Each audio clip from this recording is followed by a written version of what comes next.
Now you're in the middle of this this strange time where you're selling your houses. You say you don't want any material possessions, and I've been seeing all that, and I've been really excited to talk to you about this. Yeah. Because it's an interesting thing to come from a guy like yourself. Like, why are you doing that? I'm slightly sad about it, actually.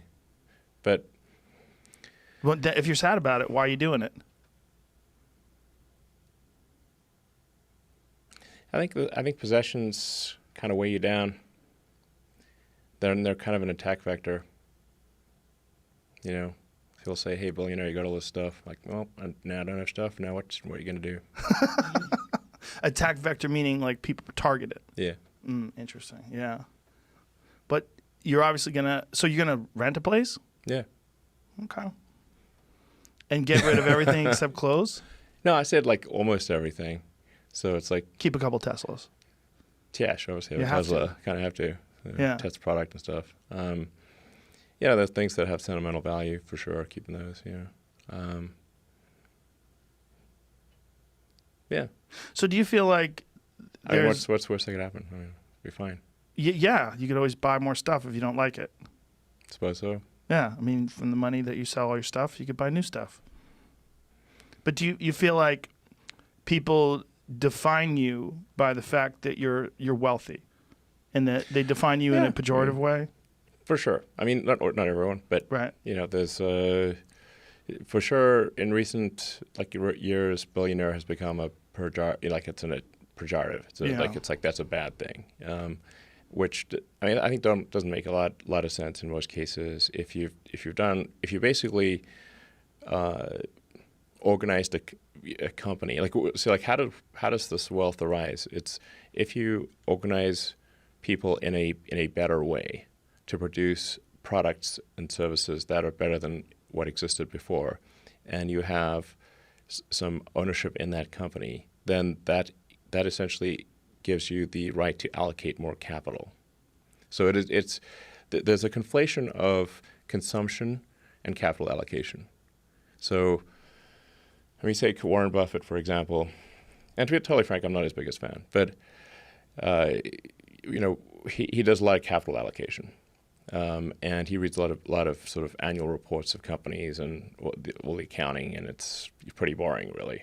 And he's trying to figure out does Coke or Pepsi deserve more capital? I mean, it's kind of a boring job if you ask me. But it's still a thing that's important to figure out. Like, which is a company deserving of more or less capital? Should that company grow or expand? Is it making products and services that are better than others or worse? And if a company is making compelling products and services, it should get more capital, and if it's not, it should get less or go out of business. Well, there's a big difference too between someone who's making an incredible amount of money designing and engineering fantastic products versus someone who's making an incredible amount of money by investing in companies or moving money around in the stock market or doing things along those lines. It's a different thing, and to put them all in the same category seems it's very simple. And as you pointed out, it's an attack vector. Yeah, for sure.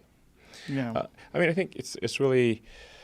I do think in the United States especially, there's an overallocation of talent in finance and law. Basically, too many smart people go into finance and law. So, this is both a compliment and a criticism. We should have, I think, fewer people doing law and fewer people doing finance and more people making stuff. Yeah. Yeah. Well, that would certainly be better for all involved if they made better stuff. Yeah, absolutely. Yeah. Manufacturing used to be highly valued in the United States, and these days it's not. It's often looked down upon, which I think is wrong. Yeah.